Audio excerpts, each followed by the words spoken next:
Karen, vous avez mentionné qu'on était une équipe stimulante. Nous, on est stimulé par l'enjeu et par le projet de trajectoire. En fait, c'est une initiative interordre et aussi intersectorielle. André va expliquer un petit peu plus en quoi ça consiste pour soutenir la transition faisant suite au secondaire. Donc, pour mieux comprendre et agir, les deux sont importants. On souhaite que cette initiative-là puisse nous permettre de mettre en place des projets pour améliorer, favoriser la transition. Donc, c'est une initiative qui est rendue possible par, évidemment, la participation de nos deux organisations, le Réseau Réussite Montréal et le regroupement des cégeps de Montréal, et avec la participation, évidemment, des deux ministères qui nous chapeautent, le ministère de l'Enseignement supérieur et le ministère de l'Éducation. Un de nos objectifs, c'est de faire travailler ces deux ministères-là, nos deux ministères d'attache, autour des enjeux de transition. Et on le fait, évidemment, avec un partenaire clé qui est ECOB, un centre collégial de transfert technologique associé au réseau collégial avec qui on a un immense plaisir de collaborer depuis plusieurs années maintenant. Donc, pour ce qui est de la présentation, si on passe à la prochaine acétate, tout simplement, voici l'ordre du jour. On va dire un bref mot sur la genèse de trajectoire. La pièce de résistance de la présentation sera la présentation du tableau de bord montréalais avec Michael Gaudreault qui va nous présenter des données qui vont certainement vous intéresser. Je vais revenir sur certaines pratiques inspirantes qui favorisent la transition du secondaire au cégep. Donc, on va vous inviter à réfléchir à ce que ça vous inspire de votre côté. Et évidemment, c'est-à-dire, parmi les pratiques inspirantes, il y a celle du projet d'agent communautaire du soutien à la transition que va vous présenter André. Puis on aura une période d'échange par la suite. En fait, il y aura deux périodes de questions là, par la suite. Donc, c'est un peu l'agenda qu'on vous propose. Peut-être, donc la genèse de trajectoire, on peut aller à la prochaine à cette étape. Déjà, vous voyez un peu le comité de trajectoire, c'est un comité de mobilisation qui représente qui a des représentants des deux ordres d'enseignement. On voit ici quatre cégeps en réalité. Les 12 cégeps de Montréal sont engagés dans le projet, ainsi que les trois centres de services et les deux commissions scolaires. Donc, Montréal, la réalité montréalaise est le fait. Évidemment, il y a cinq centres de services puis deux commissions scolaires, donc c'est très dense comme lieu d'échange et de collaboration. On parle de 95 écoles sur le territoire, donc ça amène des possibilités de discussion très, très importantes. Vous remarquerez la présence d'organismes de la santé publique et du Carrefour Jeunesse Emploi. Donc, le caractère intersectoriel est important aussi pour Trajectoire parce que les acteurs du milieu communautaire jouent un rôle dans la prise en charge, prise en charge, pardon, des élèves après le secondaire parmi les plus vulnérables. Donc, c'est important de garder trace de ces élèves-là et le communautaire joue un rôle important là-dedans et dans Trajectoire, ils occupent une place importante dans le comité de mobilisation notamment. Et je soulignerai la présence du pôle interordre de Montréal. Donc, à travers le Québec, il y a des pôles en enseignement supérieur qui travaillent sur les questions de transition et donc à la fois la transition T3, mais aussi la transition T4, comme on l'appelle dans le jargon, vers l'université. Donc, le continuum de l'enseignement est au cœur de notre préoccupation. Donc, il y a des représentants du pôle interordre de Montréal qui inclut notamment des représentants des 7 universités. Donc, trajectoire, c'est très vaste, mais il y a un comité de mobilisation qu'on appelle le comité trajectoire qui joue un rôle important dans les activités de notre groupe. Alors, si on dit un petit mot sur la genèse, le point de départ, en fait, ça date de 2016, alors que le Conseil supérieur d'éducation avait publié un rapport qui était inquiétant sur l'accès aux études supérieures. Donc, rapidement, on a compris qu'il y avait un enjeu d'accessibilité aux études supérieures pour nos jeunes finissants. Et on apprenait que le Québec était la province la plus inéquitable quant à l'accès aux études postsecondaires. Donc, ça nous préoccupait, les deux ordres d'enseignement. Et en fait, je pense que tout l'appareil gouvernemental était impliqué. Nous, ont été, comment dirais-je, préoccupés par cette question-là. Et rapidement, on a mis en place un mécanisme qui a évolué avec le temps. Au début, c'était un comité, tout simplement un comité d'études là, qui permettait de comprendre de mieux connaître les populations des jeunes qui ne se rendaient pas au cégep. Donc, on voulait vraiment avoir une idée qui étaient ces jeunes-là qui ne se rendaient pas au cégep après avoir pourtant terminé leur secondaire 5. Donc, suite à ça, une série d'initiatives ont vu le jour. L'idée d'un premier projet de tableau de bord, un projet de pilote de tableau de bord qui est mené avec un tableau de bord par la suite sur 6 cohortes, comme Michael va l'expliquer. Donc, il y a eu l'ambition, c'était, dès le départ, c'était de s'appuyer sur des données.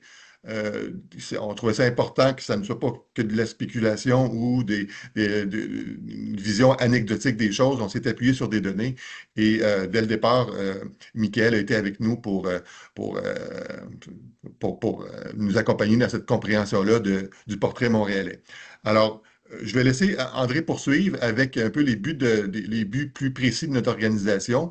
Et voilà, André, je te laisse la parole. Merci. Merci Philippe, plaisir d'être avec vous. Bon matin. Bonjour en fait, parce que bon matin, c'est un anglicisme, excusez-moi. Alors, notre objectif dans Trajectoire, c'est de mettre en place les conditions qui vont être favorables à une transition postsecondaire harmonieuse, je pourrais même dire de qualité pour tous les jeunes montréalais. Donc, c'est quand même une très grande ambition. On le sait parce que c'est une transition qui arrive quand même à un moment bien particulier dans le parcours ou la trajectoire de nos jeunes.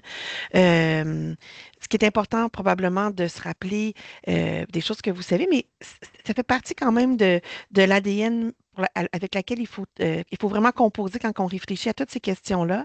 Donc, le diplôme d'études secondaires, ben, ce n'est pas un diplôme qualifiant.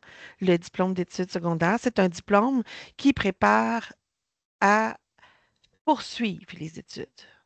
Donc, c'était clair que d'émettre la sanction, c'est une des réflexions qu'on a eues avec les partenaires scolaires. Est-ce qu'émettre le diplôme de secondaire 5, c'est la fin du travail ou faut-il s'assurer que ce qui est dans le sac à dos permet ce pourquoi le diplôme a été émis, la poursuite du parcours? Donc, ça, c'est quelque chose qui est au cœur de notre mobilisation.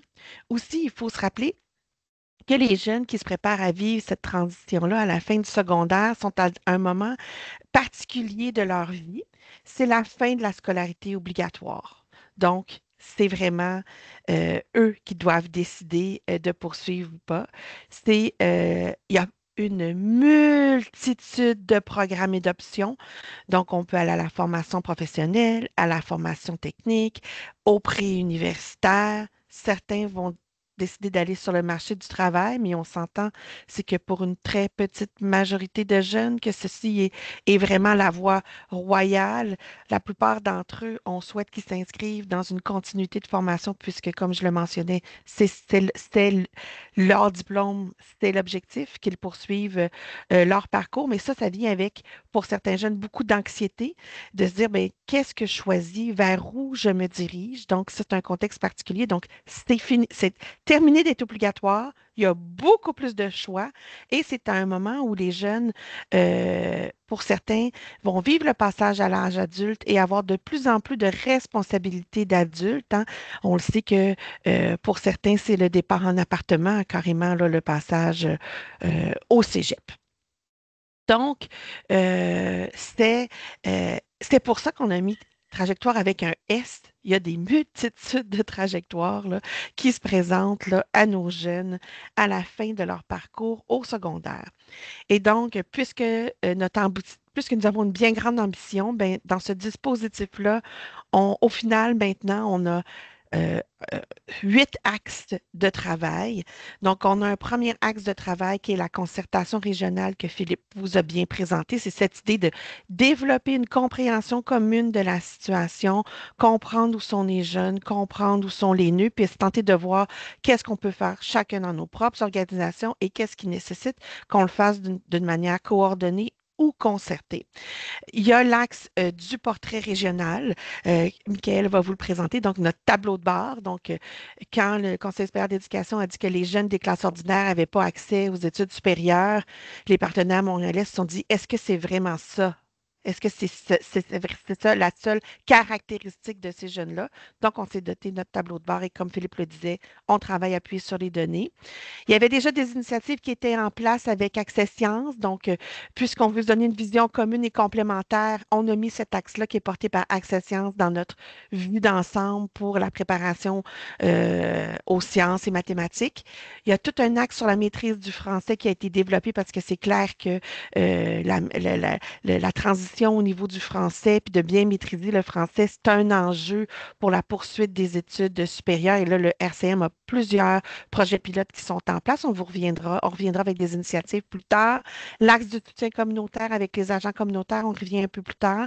Un axe administration et politique, puisqu'au final, ben, il y a peut-être des choses qui concernent plus la quincaillerie ou des fois de l'influence qu'il faut faire. Donc, on s'assume, on fait du plaidoyer, mais aussi, c'est le dispositif qui nous a permis de s'asseoir rapidement ensemble quand il y a eu la grève générale illimitée l'an dernier pour regarder est-ce qu'à l'intérieur des règles, on est capable de se faire de l'air pour donner un peu plus de temps aux jeunes qui avaient subi plus de jours de grève pour que les écoles puissent utiliser le délai supplémentaire pour émettre le bulletin, pour utiliser un délai supplémentaire dans le traitement au SRAM. Donc, le fait que ça fait plusieurs années qu'on se parle, mais quand il y a des crises, on arrive à s'asseoir ensemble et trouver des solutions, puis on en a trouvé. L'orientation, bien entendu, c'est l'axe qu'on souhaite développer puisqu'il est important et un axe de diffusion et transfert puisque ben, avoir des connaissances, ce n'est pas suffisant. Il faut les partager.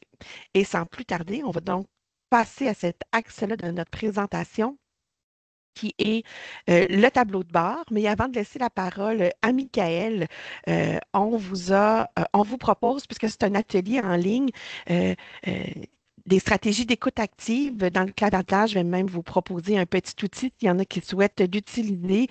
C'est à votre discrétion, mais on le sait que parfois, pour se préparer à poser des questions ou des échanges, c'est intéressant. Donc, on vous invite à aller à l'écoute de ce que Michael va vous présenter, vous demander qu'est-ce que vous retenez, qu'est-ce qui vous allume, qu'est-ce qui vous questionne ou vous préoccupe, si vous avez des idées.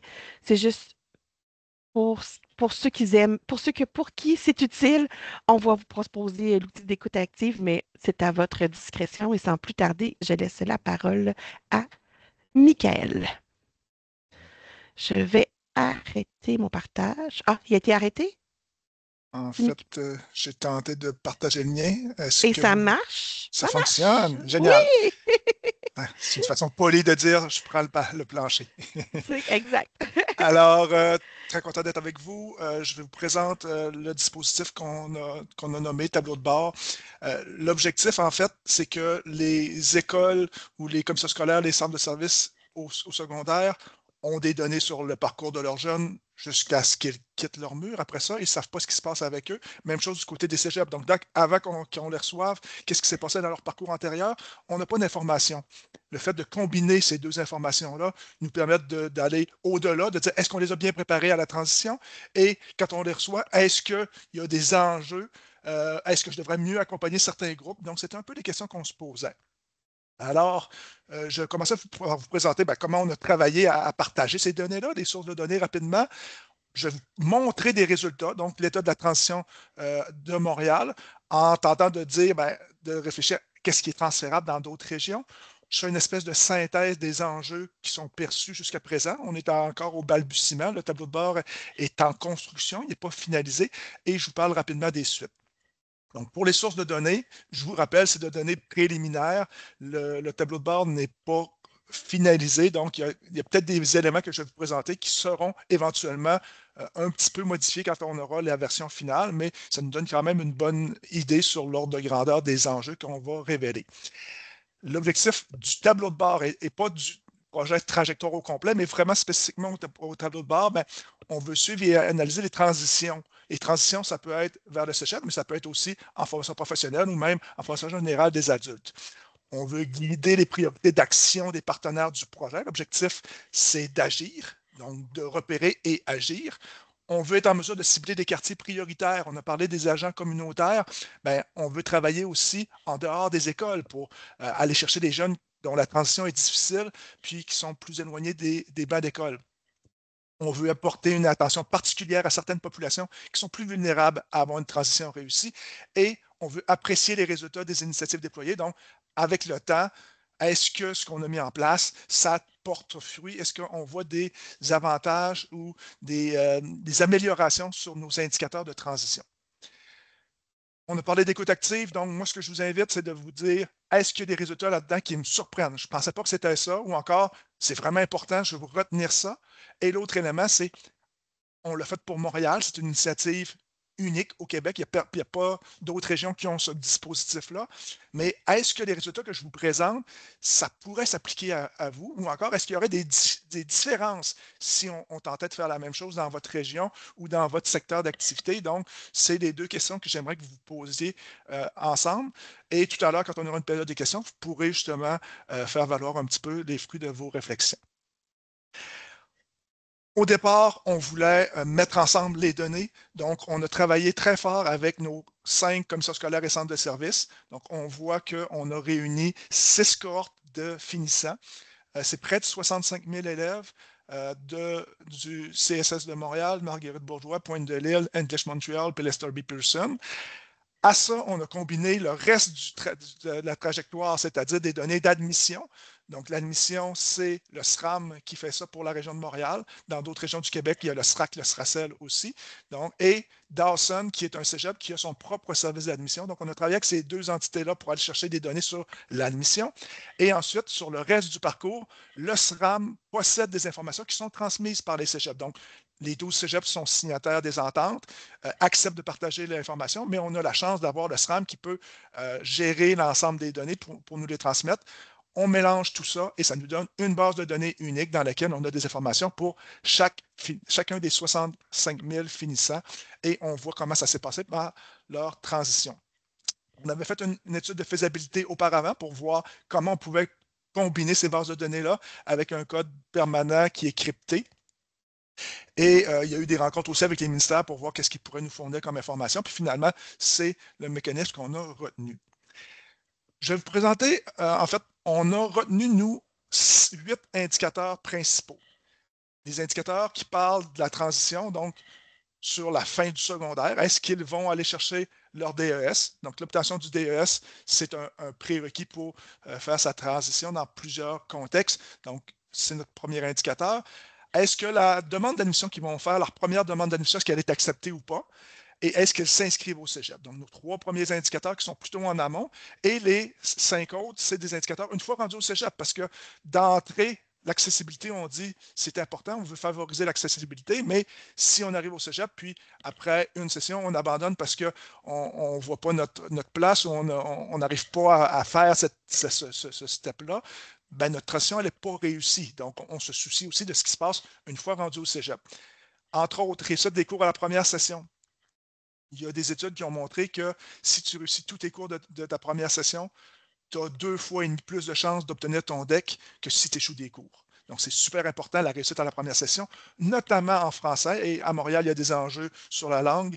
Donc, on se préoccupe, nos partenaires se préoccupent, les ministères se préoccupent de la réussite en français, langue seconde ou langue d'enseignement. C'est pour ça qu'on a 2 indicateurs spécifiques sur ça. On a aussi réinscription. Donc, est-ce que ça se passe bien assez pour continuer mon parcours? Je me réinscris au 3e trimestre, donc c'est la 2e année au niveau collégial. Et il y avait des préoccupations aussi sur l'épreuve uniforme en langue d'enseignement. Donc, on a 8 indicateurs sur ce qui se passe, surtout au début du parcours. Les premières analyses qu'on a faites, de toute façon, nous montraient que ceux qui ont des enjeux sur le début du parcours, c'est les mêmes qui ont des enjeux à diplômer. Donc, on peut se concentrer sur le début du parcours et ça nous donne une bonne indication. Puis, comme je vous l'ai dit tout à l'heure, si on réussit bien le début de notre parcours, 2 fois et demi plus de chances de diplômer, peu importe la moyenne générale qu'on a au secondaire. Donc, le jeune qui arrive avec une moyenne générale de 60% et qui réussit tous ses cours de première session a les mêmes chances de diplômer que celui qui a une moyenne générale de 10 points de plus, donc de 70. Celui de 70 a la même chance que celui de 80 qui a échoué des cours. Donc, pour tous les jeunes, si on décolle bien, on a des chances de réussite très, très bonnes.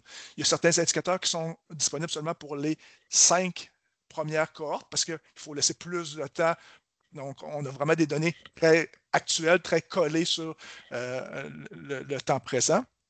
Et l'étude de faisabilité nous avait montré justement que ce n'était pas nécessaire de se rendre jusqu'au DEC pour savoir si la transition se passait bien. Je vous ai parlé de 6 cohortes. Dans les dernières années, il y a eu une pandémie. Donc, dans nos cohortes, les 2 premières, c'est des cohortes qui la transition s'est passée avant la pandémie. Donc, une fois rendu au cégep, on était déjà rentré au cégep quand la pandémie, le gros de la pandémie a frappé, surtout avec la fin des épreuves ministérielles, les savoirs essentiels qui ont été priorisés. Ces 2 cohortes-là sont moins impactées par la pandémie. 2 cohortes qui étaient en plein cœur. Donc, la cohorte 2019-2020, eux autres, ils ont vécu la pandémie de plein fouet. Ils étaient en train de faire leur transition. Les demandes d'admission, ça s'est passé pendant cette période-là. Et les cohortes 2021-2022, c'est plutôt après les 2 principales années de pandémie que ces 2 cohortes-là ont fait la transition. Donc, déjà, quand on analyse l'évolution de certains indicateurs, il faut avoir ça en tête. Aussi, je vous ai parlé de population étudiante vulnérable. On en a identifié 20. Donc, il y a 20 populations pour lesquelles chacun des indicateurs que je vous ai présentés va être décliné. Par exemple, la réussite des garçons, qui est un enjeu important, nous, on a le souci de bien analyser cette réussite-là, mais en fonction de la langue d'enseignement, est-ce qu'ils sont dans un programme régulier ou un programme enrichi du style sport-études, hors-études ou PEI? Est-ce qu'ils avaient un plan d'intervention au secondaire ou est-ce qu'ils sont en situation de handicap? En fait, ces 2 catégories-là, sur ceux qui ont des plans d'intervention, à peu près la moitié, c'est pour une situation de handicap ou des difficultés d'adaptation d'apprentissage, et les 55% d'autres raisons. Donc, c'est 2 groupes qui se ressemblent, mais qui ne sont pas tout à fait identiques. Est-ce qu'ils ont un retard scolaire quand ils arrivent en 5e secondaire, leur moyenne générale, les résultats en français, notamment les résultats de 2e secondaire, parce qu'on voulait savoir, est-ce qu'on peut savoir en amont s'il va y avoir des enjeux de transition, est-ce qu'on pourrait les préparer très tôt dans leur parcours? Donc, c'est pour ça qu'on est allé chercher des indicateurs même de 2e secondaire. Mathématiques, les immigrants, les classes d'accueil et de francisation, ça va ici. Donc, nos immigrants, 20% de nos immigrants ont fréquenté une classe de francisation. Puis, c'est un groupe qui est particulièrement fragilisé, là, ceux qui ont dû passer avec des enjeux par rapport à la langue. Langue maternelle, milieu favorisé, donc l'indice de milieu socio-économique qui est utilisé. Formation générale des adultes, est-ce qu'on est passé en FGA? Puis les 3 derniers, c'est une fois qu'on arrive au cégep. Donc, ces 3 indicateurs-là ne sont pas disponibles pour tous les indicateurs, sont disponibles seulement une fois que tu es rendu au cégep. Donc, est-ce que tu es admis conditionnellement? Est-ce que tu t'inscris dans quel secteur et dans quelle famille de programme? On a aussi des données selon le quartier. Donc, je passe rapidement. L'idée, c'est de dire, je vais vous présenter quelques résultats. On pourra déjà commencer à réfléchir par rapport à ça. Les indicateurs sont toujours présentés de la même façon. Donc, je ne vous présente pas tous les indicateurs, j'ai présenté seulement les 5 premiers. Taux d'obtention du DES, donc la proportion de tous mes finissants qui obtiennent leur DES. Globalement, pour la cohorte de finissants de 2022, c'est ma cohorte la plus récente, 85,7%. Donc, il y en a 14% qui ne l'ont pas obtenu.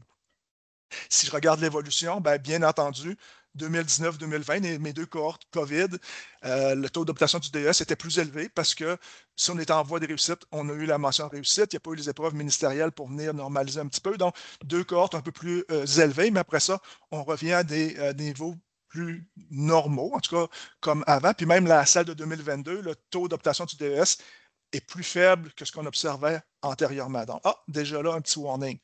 À droite, je fais toujours la comparaison garçon-fille. Donc, nos garçons obtiennent moins leur DES que les filles parmi l'ensemble des finissants.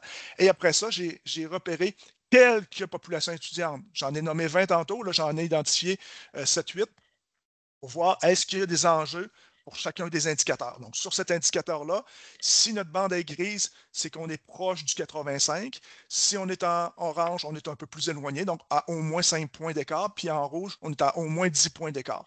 Ce qu'on observe, c'est que les jeunes qui fréquentent un programme régulier, ils ont un peu moins de chances que les autres d'obtenir leur DS, 81,7%. Ça veut dire que si on est dans un programme enrichi, on est autour de peut-être 90%, mais l'écart n'était pas de 5 points ou plus. C'est pour ça qu'on est dans le gris.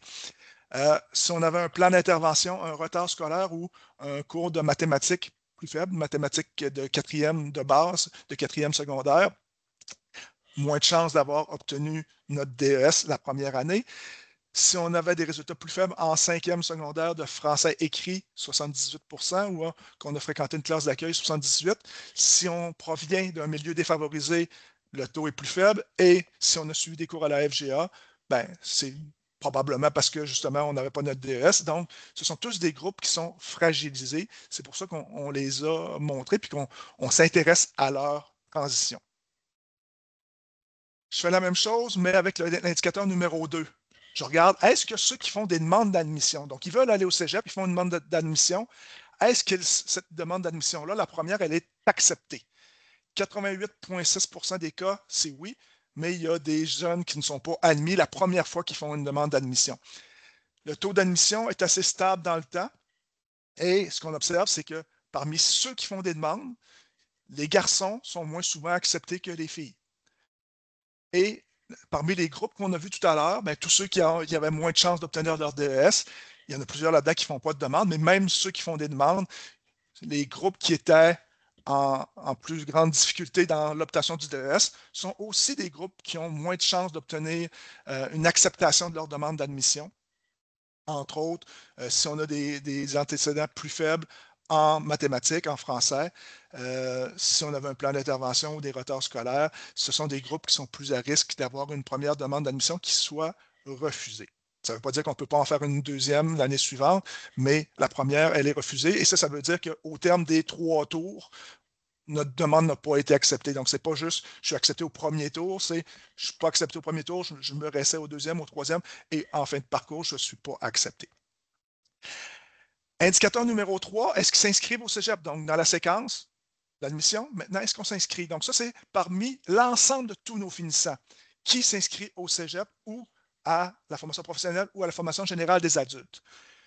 Globalement, 66%, donc les 2 tiers de mes finissants s'inscrivent au cégep à l'automne suivant. Donc, dès l'automne, il y en a les 2 tiers qui s'inscrivent au cégep. Il y en a qui s'inscrivent, mais seulement à l'hiver. Donc, peut-être qu'ils n'ont pas été admis la première fois, ils se réessayent à l'hiver. On a environ 5% qui s'inscrivent au cégep à l'hiver et un autre presque 4% qui s'inscrit à l'automne suivant. Donc, si on donne 1 année et demie aux jeunes pour s'inscrire au cégep, ce qu'on observe, c'est que globalement, c'est les 3 quarts de mes finissants qui se sont inscrits au cégep à Montréal. 70% dans un cégep de Montréal, mais il y en a quand même un 5% qui se sont inscrits à l'extérieur de Montréal. Donc, on est capable de suivre ce qui se passe avec ces jeunes-là.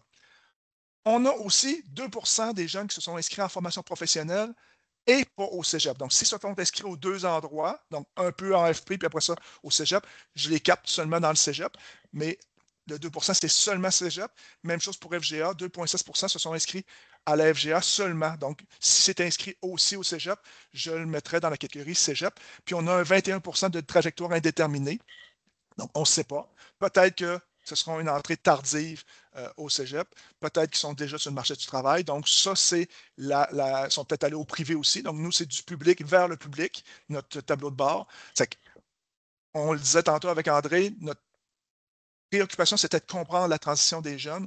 Ben, il y a encore des choses qu'on ne comprend pas, puis on veut continuer de bonifier notre outil pour dénouer les zones d'ombre, les zones d'incertitude dans la trajectoire de certains jeunes, mais déjà, on est capable de voir la trajectoire de plusieurs. Donc, on va s'intéresser un peu à nos jeunes qui s'en vont au cégep dès la première occasion, puis on va s'intéresser aussi à ceux qui s'en vont en AFP. Donc, on va essayer de voir qui sont-ils. Donc, ceux qui s'inscrivent au cégep dans la première occasion, tantôt, je vous ai montré 66%, c'était ma cohorte de 2021 parce que je voulais aller voir plus loin un petit peu dans leur parcours. Mais ici, je regarde la cohorte la plus récente, j'étais à 65%. Donc, les 2 tiers de mes jeunes qui vont au cégep la première fois qu'ils ont l'occasion de le faire. La plupart, c'est dans un cégep de Montréal, mais il y en a quand même certains qui vont dans un cégep hors Montréal, et il y en a plusieurs qui ne sont pas inscrits dans un cégep public, parce qu'ils sont peut-être au privé, ils sont peut-être ailleurs, mais ils ne sont pas dans un cégep public du Québec. Encore là, le taux d'inscription est très, très stable. Donc, lui, il n'a pas bougé beaucoup. Même pendant la pandémie, il n'a pas augmenté de façon très, très importante à Montréal. Par contre, mes garçons, qui tantôt avaient moins de chances d'obtenir leur DES et avaient moins de chances d'être admis lorsqu'ils faisaient des demandes d'admission, mais globalement, ils s'inscrivent quand même pas mal moins que les filles. Donc, l'écart est de 10 points. C'est quand même important. Et tous les groupes que j'avais tantôt, tantôt, il y en a qui étaient en gris, mais là, ils tombent en orange ou en rouge encore plus. Donc, le taux d'inscription, lui, hop, là, les écarts se creusent. Parce que, justement, il y a comme 2 moments où est-ce que j'ai pu ne pas être admissible. Je n'ai pas mon DES, donc je peux rentrer sans DES. L'admission conditionnelle, c'est seulement 1% environ des jeunes qui se prévalent de cette mesure-là. C'est très, très rare. Donc, règle générale, ça me prend le DES si je veux aller au cégep. Il faut que je sois admis. Donc, c'est les 2 conditions. Là, on voit qu'il y a quand même des écarts par rapport aux 65%. Il y a des groupes qui sont vraiment très en dessous, donc sous-accès aux études supérieures. Donc, quand on parlait de favoriser l'accès aux études supérieures, on voit que ce n'est pas tous les groupes qui ont accès de façon égale.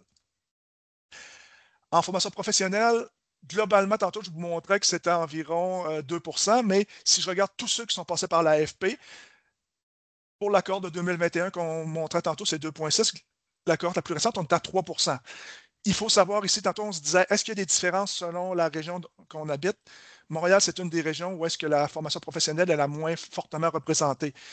À Montréal, c'est moins de 5% de mes jeunes qui vont en FP 2 ans après 7 ans au secondaire. Il y a des secteurs au Québec où est-ce que c'est 35-40%. Donc, quand on a des secteurs plus ruraux, des secteurs un peu plus éloignés, des régions ressources, la formation professionnelle, c'est vraiment un rapport différent. C'est que ça, s'il y a un élément qui pourrait être différent dans votre région, c'est particulièrement cet indicateur-là. Nos garçons vont plus en FP que les filles. Ici, je n'ai pas vraiment mis de couleur parce que l'objectif, ce n'était pas de qualifier nécessairement, c'était plus de démontrer, mais souvent, par rapport aux 3%, les différents groupes qu'on observait tout à l'heure sont en suraccès par rapport aux autres. Donc, ils vont avoir moins accès peut-être aux études collégiales, mais on va avoir davantage accès aux études de formation professionnelle, à la part, excepté ceux qui sont en francisation. Et ce n'est pas surprenant parce que souvent, les immigrants vont viser beaucoup les études collégiales et universitaires. Donc, ils ont vraiment des aspirations scolaires souvent très élevées. Donc, ça ne surprend pas vraiment beaucoup à ce niveau-là. Je continue avec l'indicateur 4, taux de réussite de tous les cours. Je vous l'ai mentionné tantôt. Si on réussit tous les cours de la première session, on a de très bonnes chances d'obtenir notre DEC, 80% en fait. Si on échoue des cours, notre taux d'obtention du DEC passe à 35%. Si on échoue la moitié de nos cours à la première session, ça tombe à 15%. Donc, c'est vraiment important de bien commencer notre parcours collégial. Les 62% réussissent tous leurs cours, 27% la moitié, mais un peu plus, la moitié ou plus. Puis, il y en a 11% qui échouent la moitié de leur cours. Donc, c'est le groupe qui est vraiment à risque. Et globalement, un peu plus de réussite, particulièrement en 2019. Il y a eu des incomplets COVID, donc il y a eu des mesures particulières qui ont été mises en place qui expliquent aussi ces résultats-là.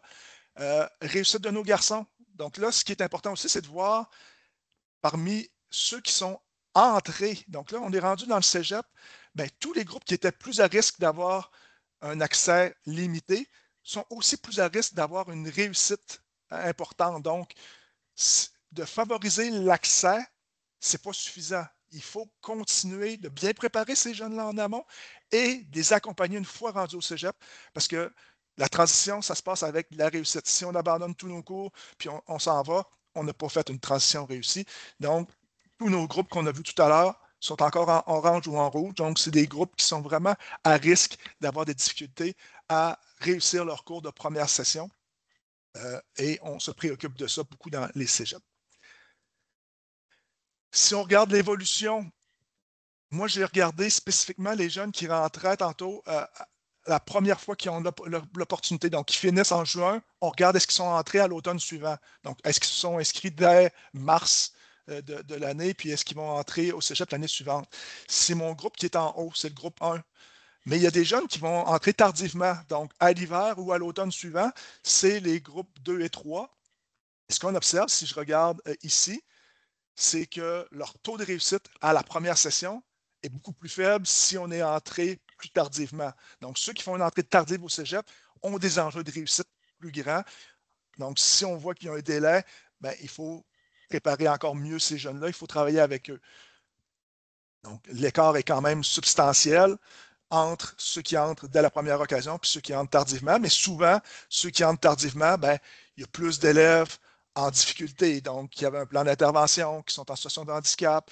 Donc, tous les groupes qui étaient à risque sont surreprésentés dans ceux qui ont mis plus de temps à entrer. Donc, ça ne nous surprend pas non plus que les résultats soient plus difficiles rendus au cégep.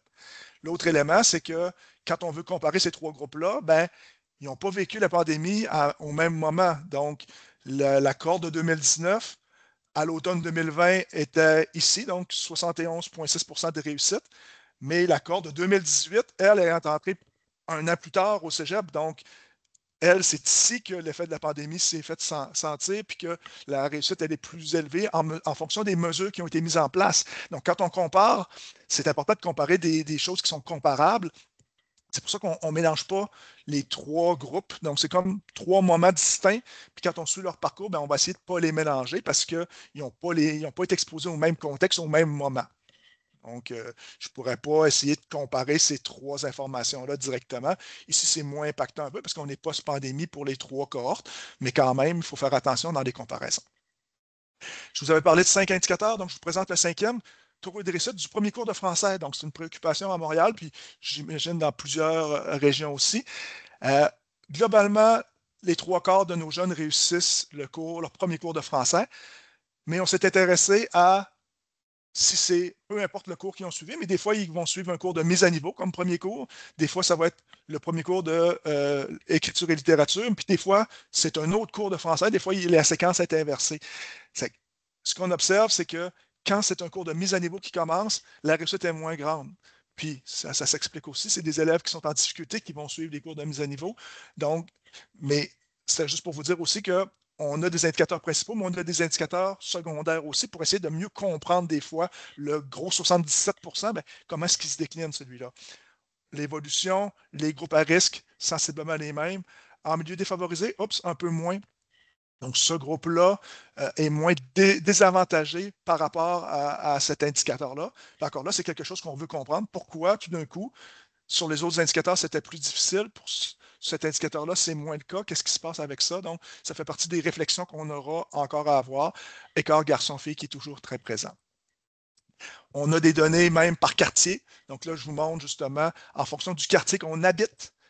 Donc, pas d'école qu'on fréquente, mais en fonction du quartier qu'on habite, ben, nos chances d'obtenir de bons résultats au premier cours de français sont très différents d'un quartier à l'autre. Donc, encore là, pour les interventions ciblées, ça nous permettra de mieux repérer des quartiers qui pourraient bénéficier de mesures particulières pour favoriser la transition, surtout si les jeunes sont éloignés du milieu de l'éducation depuis un certain temps, puis on veut les ramener, ben, il faut comprendre à qui on s'adresse et quels sont leurs enjeux.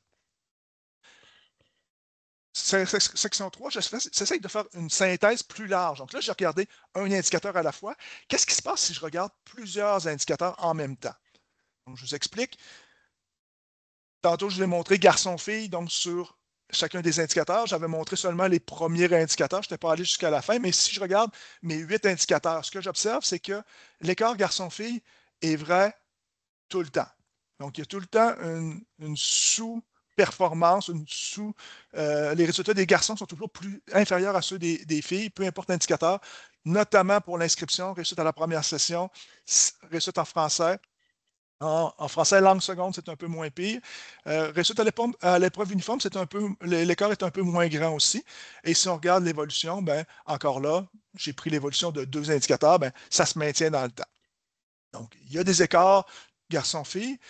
On pourrait aussi regarder nos étudiants qui ont un plan d'intervention. Tout à l'heure, je vous ai montré seulement ceux qui avaient un plan d'intervention, mais je ne vous ai pas montré ceux qui n'en ont pas.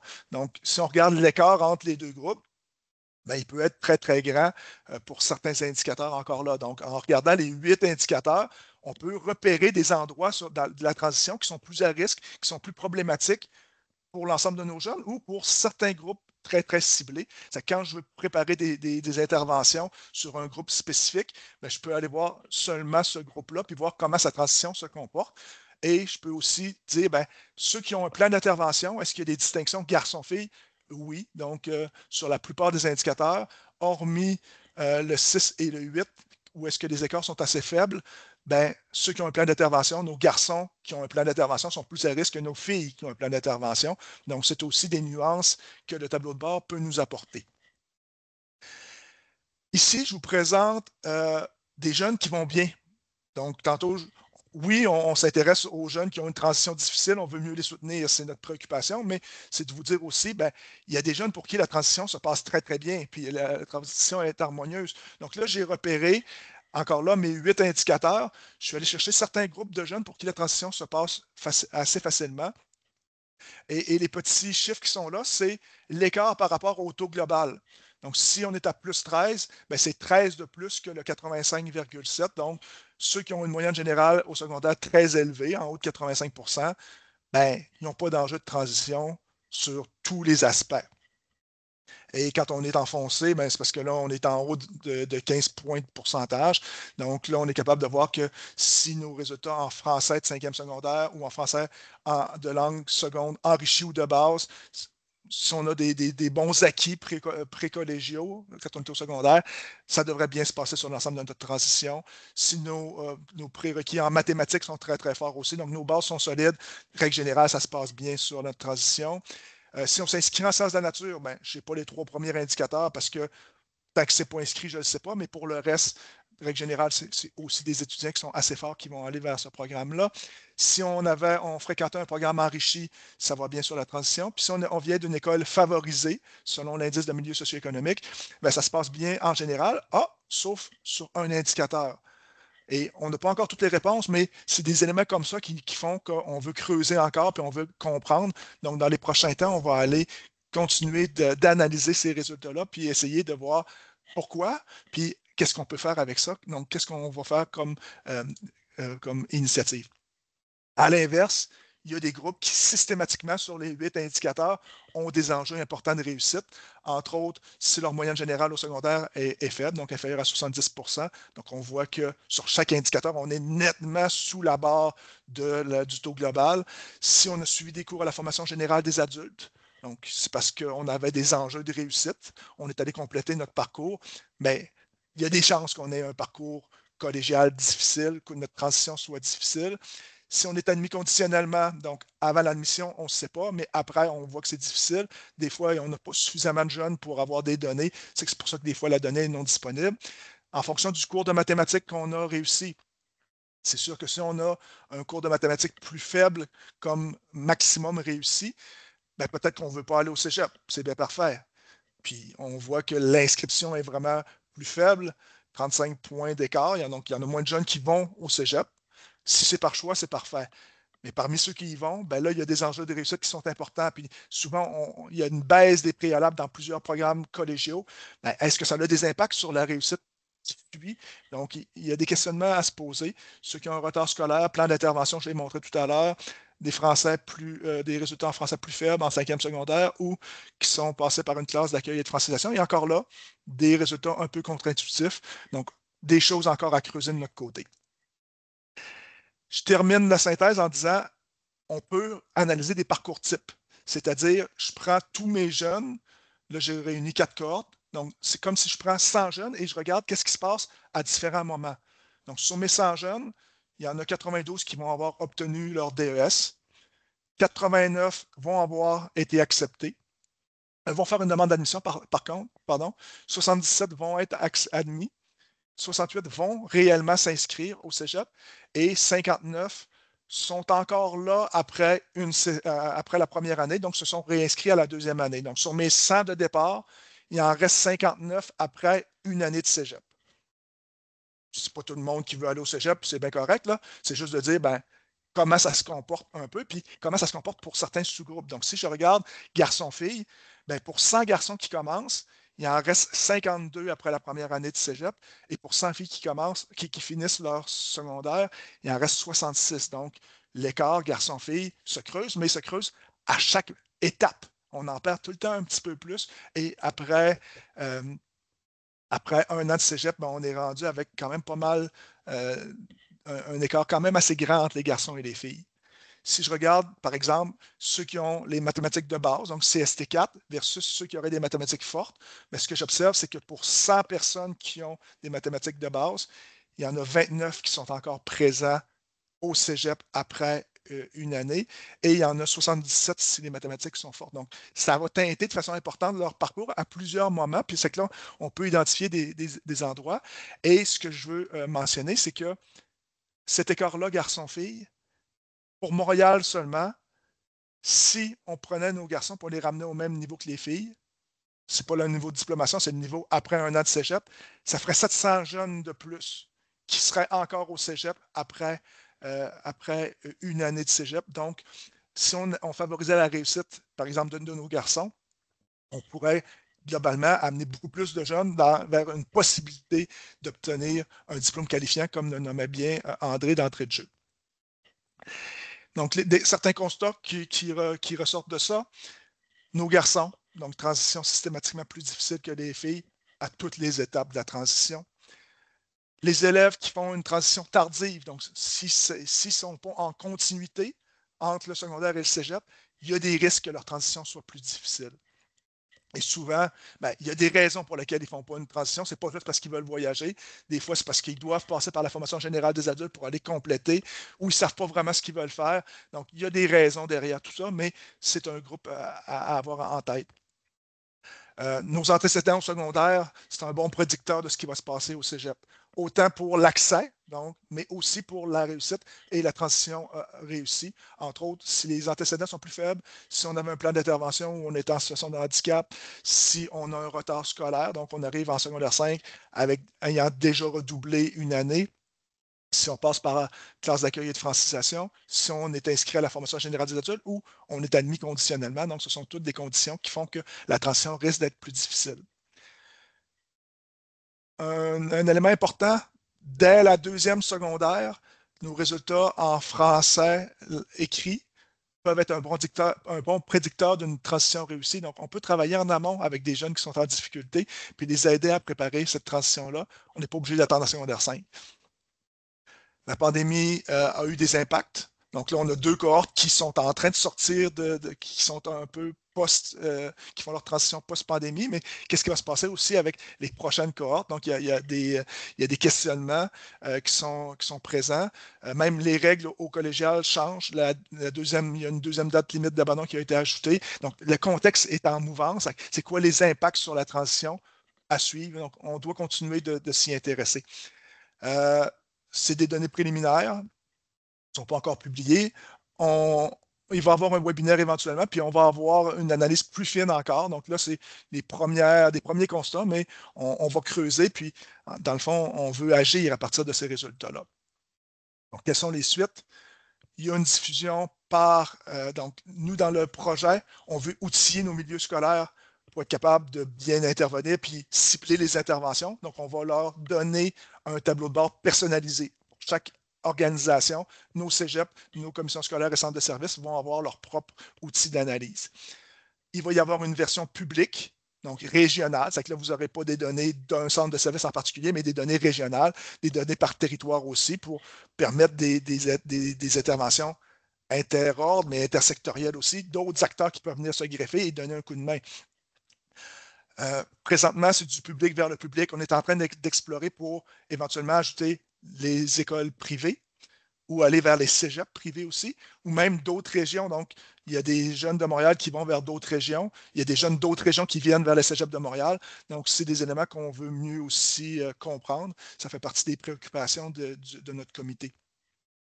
On aimerait pérenniser l'initiative, la mettre à jour annuellement, sinon aux 2 ans, pour être capable d'avoir des données qui sont actuelles, puis de continuer d'orienter les actions de notre comité. Mais le plus important, c'est ce qui est en bleu, mise en place d'initiatives régionales pour favoriser les transitions. C'est ce que mes collègues vont pouvoir vous présenter tout à l'heure. Donc, on va avoir peut-être une petite période, environ 5 minutes, si vous voulez utiliser le clavardage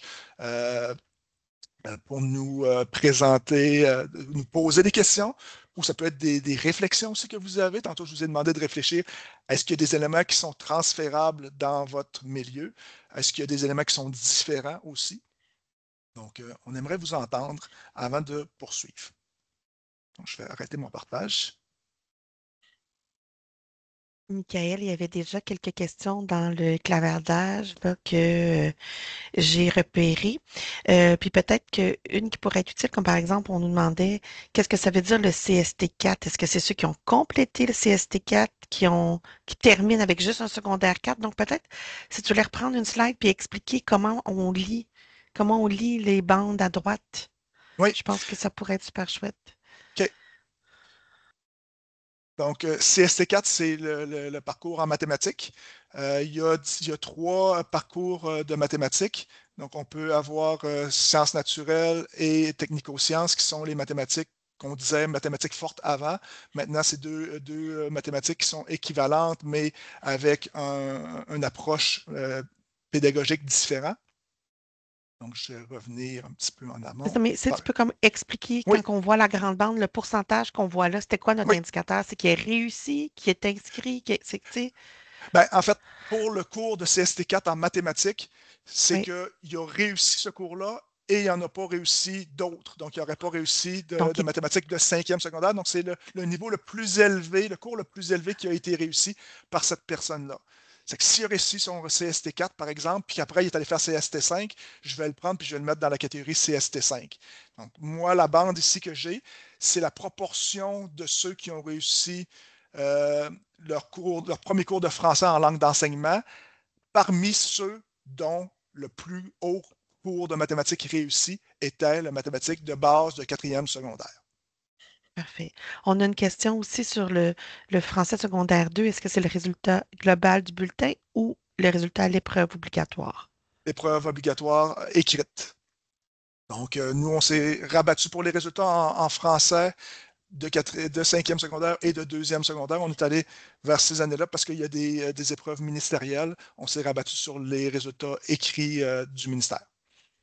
On avait aussi, quand tu as présenté au début la portion, là, notre 20% avec des trajectoires indéterminées, Oui. il y a des gens qui se sont demandé ben, comment est-ce qu'on sait, est-ce qu'on a des explications pour ceux qui font un cours à la FGA ou dans ce 20%-là, est-ce qu'on pourrait avoir des jeunes des EHDA, qui ont des parcours sociaux professionnels? Donc, c'est qu'est-ce qu'on sait ou qu'on ne sait pas des jeunes vers la FGA, puis ce 20%-là, peux-tu nous donner un peu plus de détails, s'il te plaît? Oui. Nous, l'indicateur qu'on a demandé au centre de service et aux commissions scolaires, c'est de nous dire, est-ce que dans l'année qui a suivi l'année pour laquelle ils étaient finissants, donc l'année de la cohorte, est-ce qu'ils se sont inscrits en formation professionnelle, peu importe le type de parcours, et est-ce qu'ils se sont inscrits en formation générale des adultes? Donc, nous, ce qu'on sait, c'est que dans l'année qui a suivi, ils n'étaient pas en FP, ils n'étaient pas en FGA, ils n'étaient pas dans un cégep public. C'est les trois certitudes qu'on a. Ça fait que maintenant, comme on n'a pas, mettons, s'il est en formation professionnelle à l'extérieur de Montréal, je ne le sais pas, parce que mes partenaires, eux, c'est des partenaires montréalais. Donc, c'est pour ça qu'on aimerait élargir, mais tout ce qui se passe à l'extérieur de Montréal. S'il est allé dans un cégep hors Montréal, je le sais, mais s'il est allé au privé, je ne le sais pas. Et s'il est allé un an sur le marché du travail, puis il revient en formation professionnelle après, je ne l'ai pas. Moi, ce que j'ai fait, c'est que j'ai regardé dans l'année qui a suivi, qu'est-ce qui s'est passé. Ça fait que c'est certain que dans le projet pilote, on avait regardé si on leur donnait plus qu'un an et demi au cégep, qu'est-ce qui se passerait? Puis c'est 2% d'étudiants qu'on capte de plus. Donc, il y a 2% d'étudiants qui vont aller vers le cégep, pas dans l'année suivante ou dans l'année et demie suivante, qui vont prendre plus de temps que ça. Ça fait que pour nous, on voulait avoir un suivi qui était très court pour voir rapidement qu'est-ce qui se passe avec mes jeunes qui sont sur les bancs d'école, comment ça va se passer. On ne voulait pas être obligé d'attendre 2, 3 ans avant de pouvoir sortir nos indicateurs. C'est qu'on a dû faire des choix.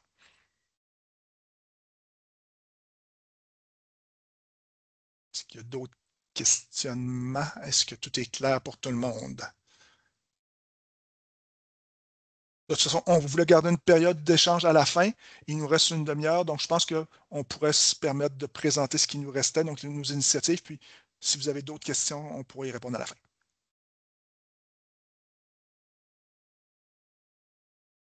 Donc, Philippe, je nous prépare l'affichage. Excusez pour le tourner.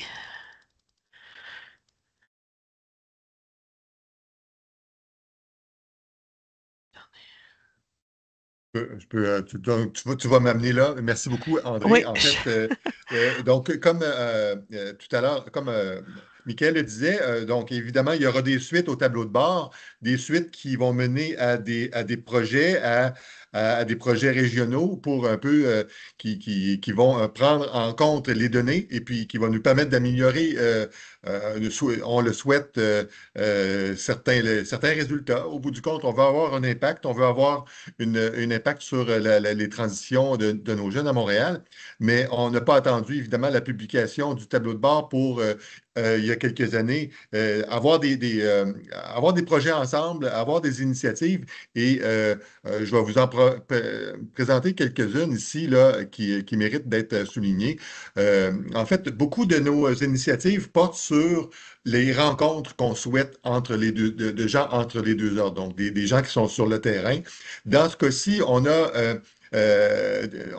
avait pris les résultats d'un projet pilote du tableau de bord qui nous informait là, de l'importance du cours de français à la première année, de la réussite du cours écueil que représente le cours de littérature au cégep en première année. Il y a un espace de discussion qui doit être créé entre les personnes qui réfléchissent dans les deux ordres pour savoir qu'est-ce qui, quelles sont les différences d'objectifs, de méthodes pédagogiques, les contraintes que chacun des deux ordres ont pour la prestation des cours? Comment les jeunes arrivent préparés lorsqu'ils arrivent au cégep? Donc, on a créé deux forums, un pour la langue d'enseignement, français langue d'enseignement, puis un autre français langue seconde. Donc, évidemment, c'est deux ensembles de préoccupations différentes, notamment avec la loi 96 qui est venue un peu bouleverser ou chambouler beaucoup les pratiques et les réalités dans le secteur anglophone. Donc, depuis 2021, on a créé ces forums-là où une trentaine de participants se rencontrent. Ici, ce ne sont pas nécessairement des enseignants, c'est des gens qui sont des conseillers pédagogiques, qui sont des directions adjointes, qui réfléchissent ensemble. Et juste récemment, ils ont réussi, en fait, ils ont amené une trentaine d'enseignants ensemble qui se sont rencontrés pour une première fois dans ce cadre-là pour discuter entre enseignants des défis qu'il y avait à enseigner le français, notamment. Et donc, l'important dans ces lieux-là, je dirais, c'est l'ouverture à comprendre ce qui se passe dans les milieux respectifs pour un peu pour mobiliser, responsabiliser ou se sentir interpellé par ce qui se passe en amont de la part du cégep et ce qui se passe après, une fois que la diplomation, que le jeune a diplômé au secondaire. Donc, deux forums interordres autour du français qui ont été en fait mis sur pied et qui génèrent des rencontres et qui favorisent les communications. Parmi les autres projets qu'on a, peut-être la prochaine acétate, s'il vous plaît, le prochain acétate. Donc, ici, on a reçu, grâce au financement reçu par le ministère de l'Enseignement supérieur, on a pu dégager des professeurs du cégep pour 24 projets. 24 projets qui visent plus spécifiquement, dans ce cas-ci, on ne parle pas de projets interordres, mais bien des projets de transition en français, encore une fois, qui visent à innover.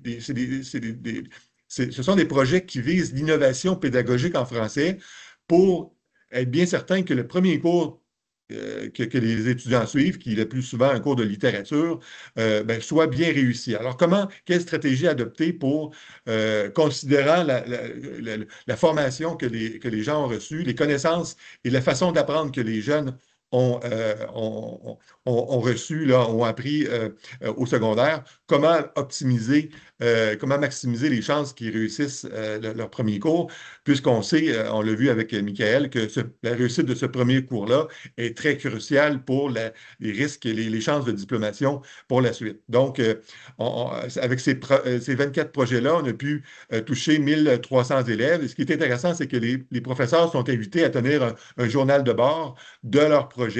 Et c'est ce journal de bord-là nous alimente pour pour voir comment, en fait, si l'approche a un impact et lequel. Donc, on a pu, pour les projets de 2023 et 2024, on a pu identifier une baisse de la fréquence des erreurs, une meilleure connaissance par les étudiants de leurs forces et faiblesses, de la participation active en classe, des niveaux de confiance et de bien-être. Donc, déjà des premiers indicateurs qui sont encourageants.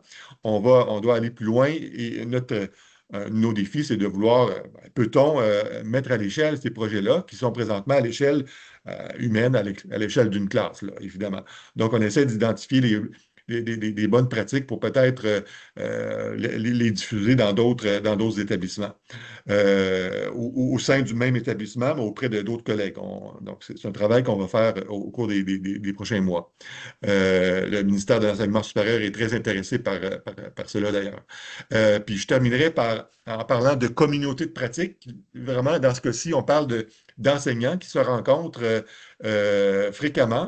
On a deux communautés de pratique. Tout à l'heure, André parlait du programme du projet Accès Sciences, qui est un projet du regroupement des cégeps de Montréal, mais c'est une initiative qui vise un peu à encourager les sciences et les carrières scientifiques, au moins les études dans les domaines scientifiques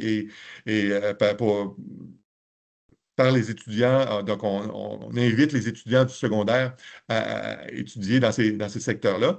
Mais dans ce cadre-là de Accès Sciences, il y a une communauté de pratique. Il y a deux communautés de pratique, en fait, de gens qui sont là pour s'écouter, pour discuter de leur réalité. Et donc, dans ce cas-ci, ce qui est très intéressant, c'est que ce sont des enseignants qui sont passionnés, certainement, et qui se rencontrent pour voir comment comment sont-ils préparés quand ils arrivent au cégep et comment on peut prendre le relais dans leur formation. Et je vous invite